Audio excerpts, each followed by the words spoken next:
আজকের একেবারেই যখন সকালবেলায় রাস্তার উপরে গেছিলাম তখন কিছু দেখিনি, তবে এখন যখন রাস্তার উপরে গেলাম দেখে পুরো মনটা খুশি হয়ে গেছে। দুধটা একটু একটু করে ফোটা শুরু হয়ে গেছে। আমি এবার খুন্তি দিয়েও একটু একটু করে নাড়তে থাকবো যাতে উপরে শর্টটা না বসে যায়। এই যে মহারানী পড়তে এসছে, তোকে যে সেদিন বড়াটা দিলাম, কিসের বড়া দিলাম, কেমন খেতে হলো কই বললি না তো এসে। আমার সঙ্গে এক্ষুনি ছিপ ফেলতে গিয়ে যা ঘটনা ঘটে গেছে সেটা আপনাদেরকে বলবো।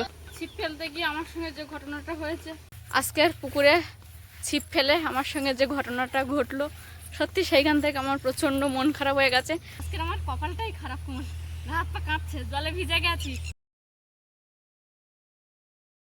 নমস্কার, আপনারা সকলে ভালো আছেন তো?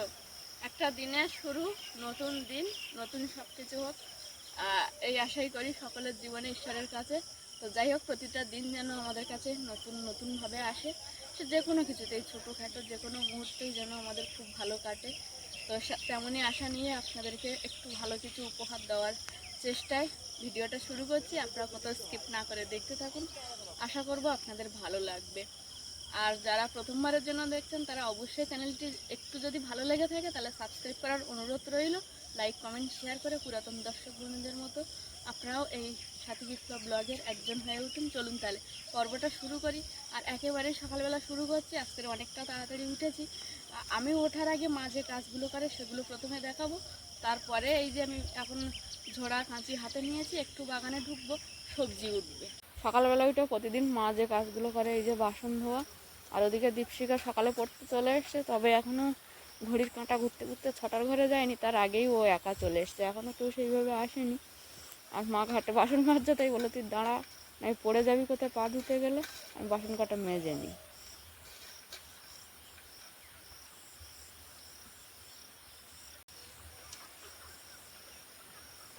সকালবেলা উঠে এই গুঁড়ো দেওয়া কাজগুলো করি, একটু একটু করে হেঁটে হেঁটে থালবাই ঘাটে ওরা এগিয়ে দেয়, বৌমা এগিয়ে দেয় নাই, ও নিয়ে এগিয়ে দেয়, বসে বসে একটু ধুয়ে দিই। অনেক কাজ পারে, এধার ওধার খুব ছুটি করতে লাগে, বুঝি যেদিন কুদ্দুলি করতে লাগিয়ে দেয়।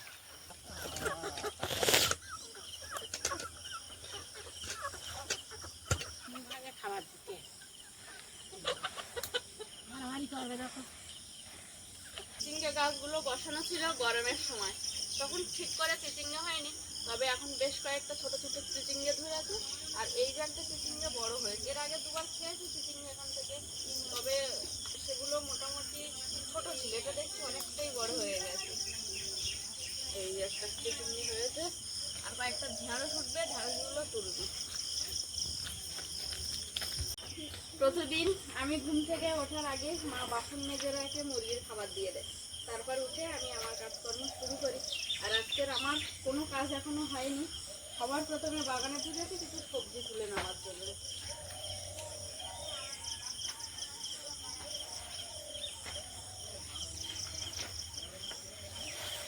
একটা চিচিঙ্গা উঠেছে আর বেশ কয়েকটা ঢেঁড়স উঠেছে বাগান থেকে আজকের। কতদিনে একটু বাজারে গেছিলাম, তাই আর বিকালে উনানটা গোবর দেওয়া হয়নি, এখন উনানটা একটু গোবর দিয়ে নেব। বাসি কাজকর্ম একেবারেই শুরু করিনি, আমি উঠেই আগে বাগানে চলে গেছিলাম কিছু সবজি তোলার জন্য, আর মা এদিকে বাসি কাজকর্মগুলো করছিল, সেগুলো আপনাদেরকে দেখালাম। দেখিয়ে সবজি তোলা কমপ্লিট করলাম, করার পরে এখন এসছি রান্নাঘরে উনান পোঁছ দিতে। উনানটা তো পোঁছ দিয়ে নেবো, তার আগে দেখছি এই উনানের মুখের কাজটা ফেড়ে গেছে, এখানে একটু প্রথমে মাটি লেপে দেবো, দেওয়ার পরে তারপরে পোঁছ দেওয়ার পরে আবার এইখানটা একবার পোঁছ দিয়ে নেব। উনানটাকে বেশ ভালো করে পোঁছ দিয়ে নিয়েছি। মা বাসনগুলো নিয়ে ঘাটেই মেজে রেখে দেয়, আমি ঘাট পর্যন্ত এগিয়ে দিই, বা কখনো যদি অল্প বাসন থাকে তখন মা নিজে নিয়ে যায় ঘাটে, বেশি বাসন হলে ঘাটে এগিয়ে দিই, মা মেজে আবার ঘাটের উপরে যে স্ল্যাবটা করা আছে ওখানে রাখে, সেখান থেকে আমি বাসনগুলো তুলে এনে এই যে এখন হাঁড়ি কড়াইয়ের পেছনে একটু লেপন দিয়ে নেব। হাঁড়ি কড়াইয়ের পেছনে লেপন দেওয়া হয়ে গেছে। আর ওদিকে ওই কড়াইটাতে এমনি একটু হালকা রান্নাবান্না করার জন্য ব্যবহার করি, তবে ওর প্রথম থেকে কালি তোলা হতো না বলে এখন এতটাই কালি জমে গেছে যা তোলা যায় না, হালকা হালকা ওঠে আবার কালি হয়েছে। আজকের একেবারেই যখন সকালবেলায় রাস্তার উপরে গেছিলাম তখন কিছু দেখিনি, তবে এখন যখন রাস্তার উপরে গেলাম দেখে পুরো মনটা খুশি হয়ে গেছে। আমাদের এখানে এই যে ইলেকট্রিক যে লাইন, এটা তো সিঙ্গেল লাইন ছিল, 4টে লাইনে গেছিলো, কখনো কখনো ভোল্টেজ আপ ডাউন হতো। তবে এখন এই যে আমাদের এখানে কেবিল যে তার, সেই তার দেওয়া হবে, আর ভোল্টেজটা আপ ডাউন হবে না, এটাই অনেকটা শান্তির। আর কালকে ম্যাক্সকে ছাড়া হয়েছিল একটু, বাবু এসছে 12:30টার সময় ঘরে রাত, তারপর মনে হয় রাস্তায় কেউ মেরেছে, এখন ভাই সেটা চেক করছে কোথায় মেরেছে, ওকে খোঁড়াতে খোঁড়াতে বাড়ি এসছে।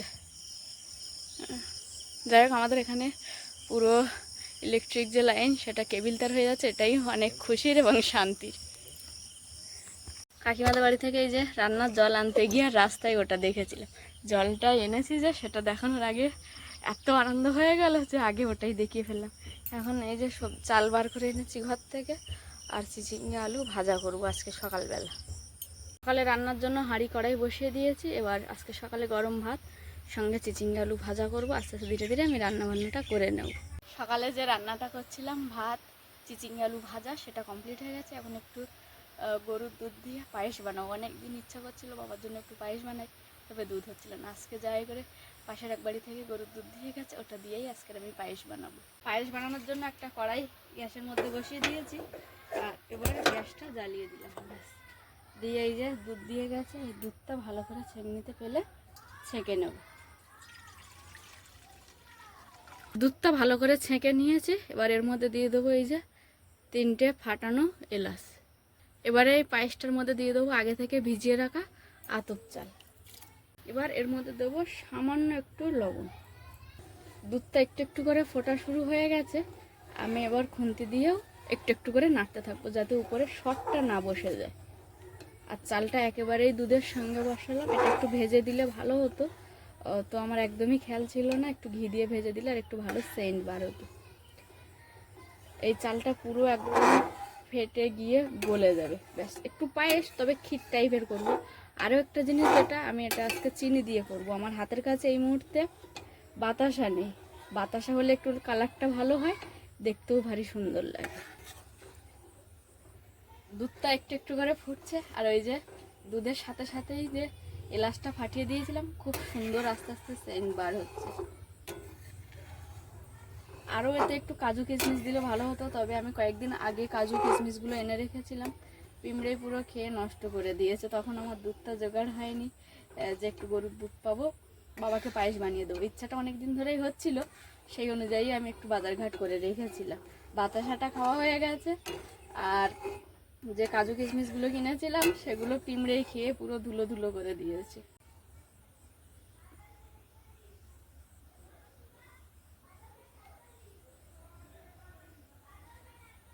দুধটা জ্বালিয়ে জ্বালিয়ে অনেকটাই কমিয়ে ফেলেছি, আরও একটু পরিমাণে কমবে।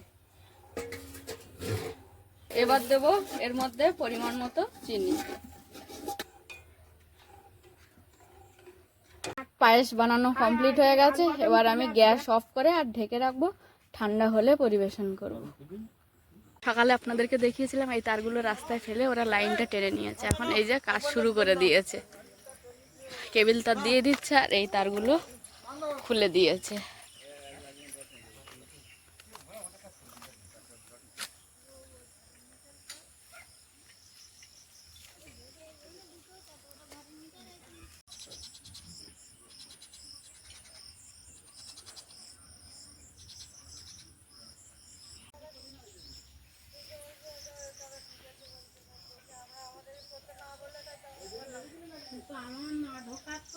গতদিন বিকালে বাজারে গেছিলাম, এই যে এক পেটি পুরো গুঁড়ো কিনে নিয়ে এসছি, মুরগিগুলোর একদমই গুঁড়ো ছিল না, তাই জন্য আবার বাজারে গেলাম।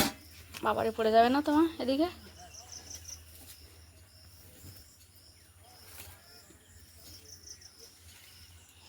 মা এখান থেকে গুঁড়োগুলো ভরে গামলিতে দেবে, আর আমি গামলি ভরে নিয়ে গিয়ে ছাগল ঘরের মধ্যে একটা বস্তা রেখেছি, বস্তার মধ্যে ভরে নেব। আচ্ছা,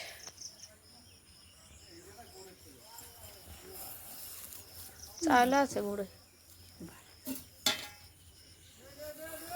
আজকের কটি করলাম তলার দিকে এসে আগে গুঁড়ো আসবে। ওর বস্তাটা থেকে মা কিছুটা পরিমাণে গুঁড়ো বার করে দিয়েছিল, এনে এই যে এই বস্তায় রেখে দিয়েছি।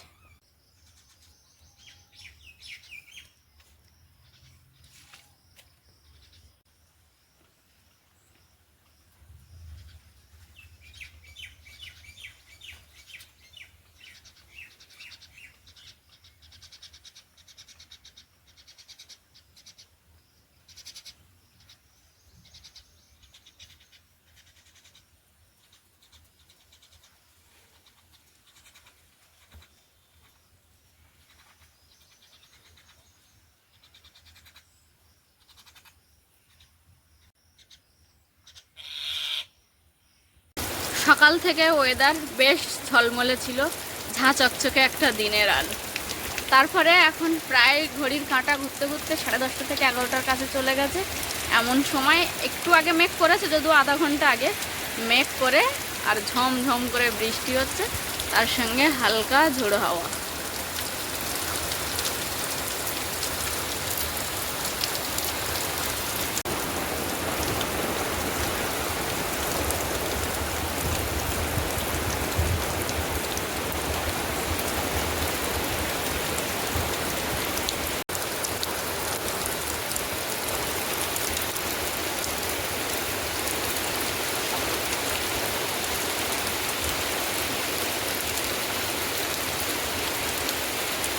আমাদের এখানে সকালে যে ইলেকট্রিক কাজগুলো হচ্ছিল সেটা বর্ষার আগে মোটামুটি আমাদের এই পাশটা কমপ্লিট হয়ে গেছে।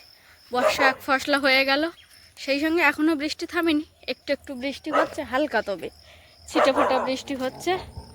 আর আমাদের ম্যাক্স ডাকছে, আমি ওকে ডেকে দিয়ে রাস্তায় চলে এসছি, ওই জন্য ভাবছি আমি কোথাও ঘুরতে যাচ্ছি, ওকে নিয়ে যেতে হবে।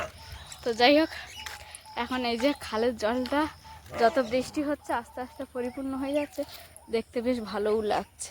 দুপুরে রান্না গুছিয়ে নিয়েছি, বসাতে যাব এমন সময় প্রচণ্ড পরিমাণে বৃষ্টি। এদিকে আমার দুপুরের রান্নাও কমপ্লিট হয়ে গেছে আর বৃষ্টিও কমপ্লিট হয়ে গেছে, মানে কখনো রোদ হচ্ছে কখনো একটু ছিটছিড়ে বৃষ্টি হচ্ছে, এইভাবেই হচ্ছে আপাতত। যাই হোক, আজকে দুপুরে গরম ভাত সঙ্গে পায়েস বানিয়েছিলাম, সেটা আছে। আর হচ্ছে ঢেঁড়স আলু ভাজা করেছি, মাছের ঝাল করেছি, আর সয়াবিন আলু তরকারি বানিয়েছি। কয়েকদিন আগে কোমল আর আমি ছিপ ফেলে পুকুর থেকে বেশ ভালোই মাছ ধরেছিলাম। আজকেও দুজনে দুপুরে ঘুমায়নি, মাছ ধরার একটা নেশা এসে গেছে দুজনের মধ্যে। তখন আমি কোমলকে ডাকলাম, এ কোমল মাছ ধরবি আজকে? তা কোমল বললো হ্যাঁ চলো। তবে আজকে যেখানে মাছ, যে পুকুরটায় চাষ করছি ওই পুকুরটায় যাব একটু পরে, বেলাটা পড়ে গেলে। এখন যথেষ্ট রোদ, তাই কোমল এখানটায় আটা বার করে দিয়েছি, আটা মেখে দিল। কোমলকে বললাম কোমল আমি মাখবো না তুই মাখবি, বললো আমি মেখে দিচ্ছি। তো যাই হোক, আর ওই পুকুর পাড়টায় যাবো, তবে ওখানে এখন প্রচণ্ড রোদ, টানা রোদ, গেলে মাথাটা তো যদি ব্যথা করে, ওই জন্য আর গেলাম না, একটু বেলা হোক তারপরে যাব। এই যে মহারানী পড়তে এসছে, তোকে যে সেদিন বড়াটা দিলাম, কিসের বড়া দিলাম, কেমন খেতে হলো কই বললি না তো এসে। পিসিমণি যে বানালো আর বৌদি বয়ে দিয়ে আসলো। তুই কি খেয়ে বুঝতে পেরেছিলিস কিসের বড়া? পারিসনি? কে বললো? দাদা। দাদা বলেছিলে? কিসের বড়া বলেছিলে? দাদা কাঁঠালের বড়া বলেছে। হ্যাঁ, কাঁঠালের বড়া বানিয়েছিল পিসিমণি। খেতে কেমন হয়েছিল? ভালো। কিছুটা তালের বড়া মতো লাগছিল না? আমি বলছিলাম তালের বড়া, হ্যাঁ। দাদা বলে কি যে তালের বড়া না। হ্যাঁ, ঠিক আছে, যাও তুমি এখন পড়তে বসো।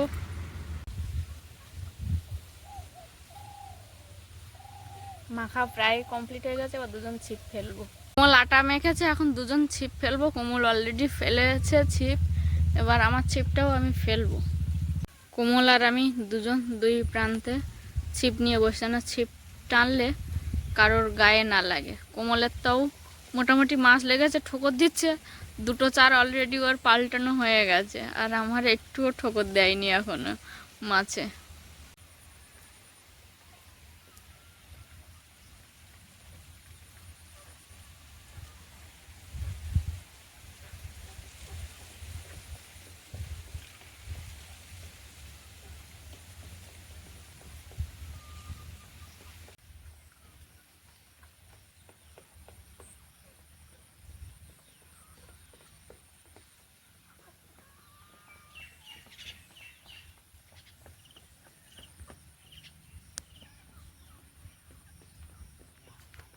কোমল, কোমল একটা তেলাপিয়া পেয়ে আমার তালি মনে আমারও তেলাপিয়া বেঁধেছিল।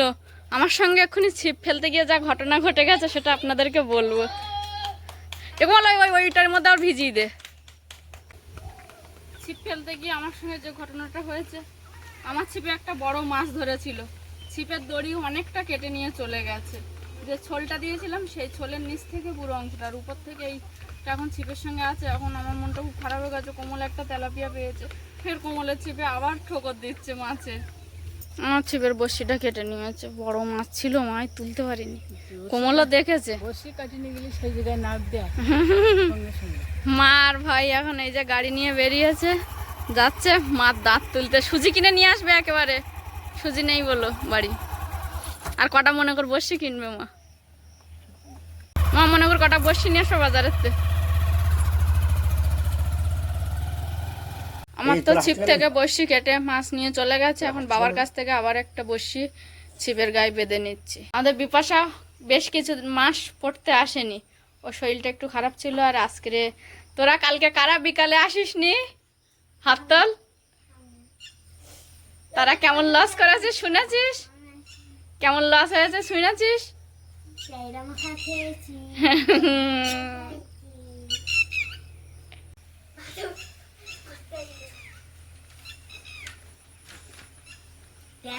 হটটিটি পাখিটা ডাকছে, তবে দেখা যাচ্ছে না পাখিটাকে। এই যে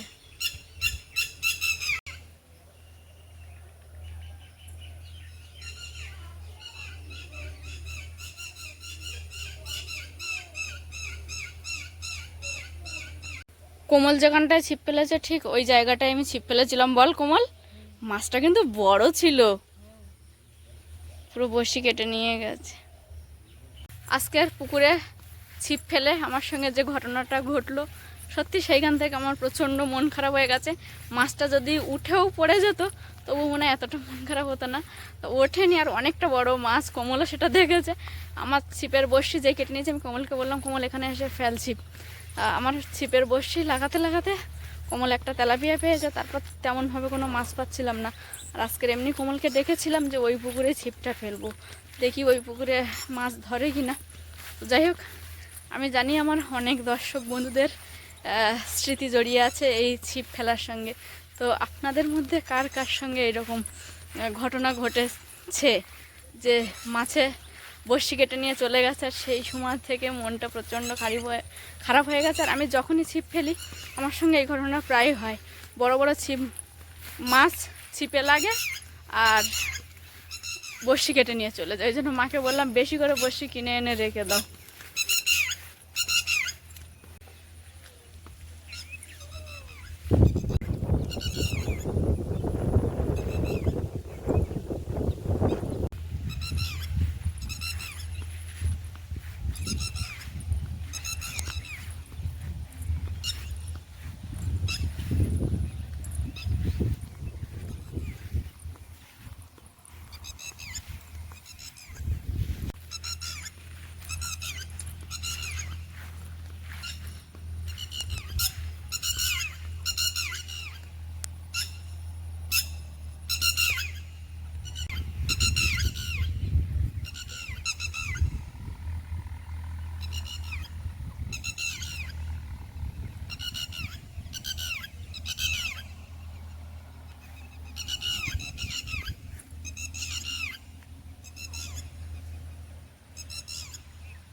বড় যে পুকুরটায় মাছ চাষ করছি আপাতত আমি, সেই পুকুরটা এখন ছিপ ফেলতে এসেছি কোমল আর আমি। ফের আমি এই কোনাটায় ছিপ ফেলেছি এই, আর কোমল গেছে ওই কোনায়। কোমল ঠোকর দিচ্ছে নাকি? আজকের আমার কপালটাই খারাপ, কোমল হাত পা কাঁপছে, জলে ভিজে গেছি। বড় মাছ উঠেছিল, রুই মাছ, ছিপটাও দুটুকরো হয়ে গেছে। আজকে ছিপ ফেলতে এসে আমার সঙ্গে যা সব ঘটনা ঘটছে, সত্যি মানে আমার গা হাত পা কাঁপছে। এত বড় মাছ হাতের কাছ থেকে ছাড়িয়ে গেল। আমি জলে নেমেছিলাম ওন্না দিয়ে ধরবো বলে, দেখি ছাড়িয়ে গেছে বড়শি থেকে, ছিপটা দু টুকরো হয়ে গেল রে কোমল। তবুও ফেলবো, এই ছিপ নিয়েই আমি ফেলবো।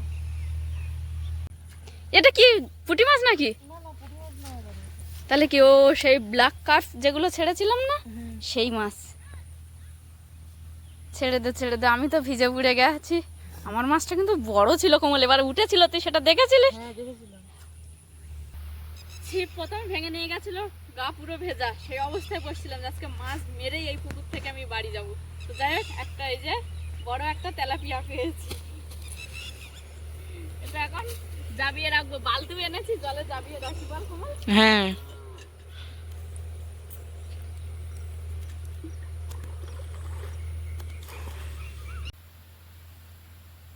কি হয়েছে শোনো মা, আজকে আমার কপালটা খারাপ হতে হতে ভালো হলো। এই পুকুরে তো একটা মাছ ছাড়ালাম বসি বসি কেটে, তারপরে ওই পুকুরে একটা এরকম বড় রুই মাছ ধরেছিল, উঠেছে, উঠে আর এই ছিপ পট করে ভেঙে গেছে, গিয়ে আর এইটা চলে গেছিল। আমি সেই ছিপ ভরবার লেগেছিলাম তোমার কথা শুনে, মাছের সঙ্গে নাম দিলে তো দেখো পুরোই ভেজা গায়ে। পাশে নেমে আর তুলতে পারিনি, লাস্টে ভিজে বসছিল।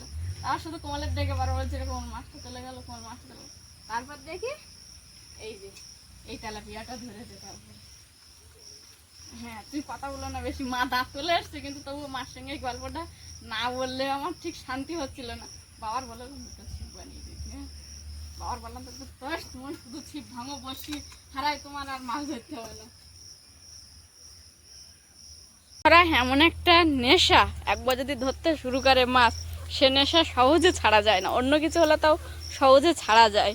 কমল, আমি ছিপ ফেলা বাদ দিয়েছি, এবার আমি স্নান করব, আর আমার কিছু কাজকর্ম আছে, যেমন দুপুরের বাসন টাসনগুলো কিছু ধুইনি, সেগুলো ধোবো। কোমলের হাতে এখনও চার আছে, কোমল আবার এই পুকুরে এসে ছিপ ফেলছে।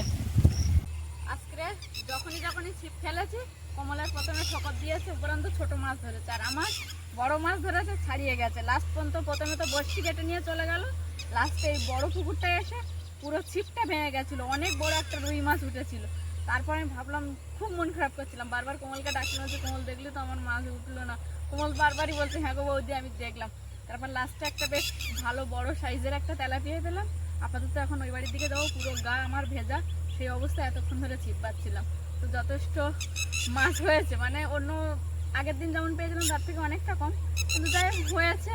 আর সেই সঙ্গে আজকে ভাবছিলাম আমার কপালটা খারাপ, কিন্তু না, দেখলাম শেষমেশ বেশ ভালোই মাছ পেলাম। যাই হোক, আজকের পর্বটা আপাতত এই পর্যন্ত। দেখা হচ্ছে আগামী দিন ভারতীয় সময় বেলা 1টা। ততক্ষণের জন্য আপনারা সকলে ভালো থাকুন, সুস্থ থাকুন, নিজেদের সকলের প্রতি খেয়াল রাখুন। আমার সকল বয়োজ্যেষ্ঠদেরকে জানাই অনেক অনেক প্রণাম, সমবয়সীদেরকে জানাই অনেক অনেক ভালোবাসা, ছোটদেরকে জানাই আদর স্নেহ। আরও একটা কথা যেটা আমি সবসময় বলে থাকি, সাথী বিপ্লব ব্লগের সঙ্গে সদা সর্বদা জুড়ে থাকবে। টাটা, আজ তাহলে আসি।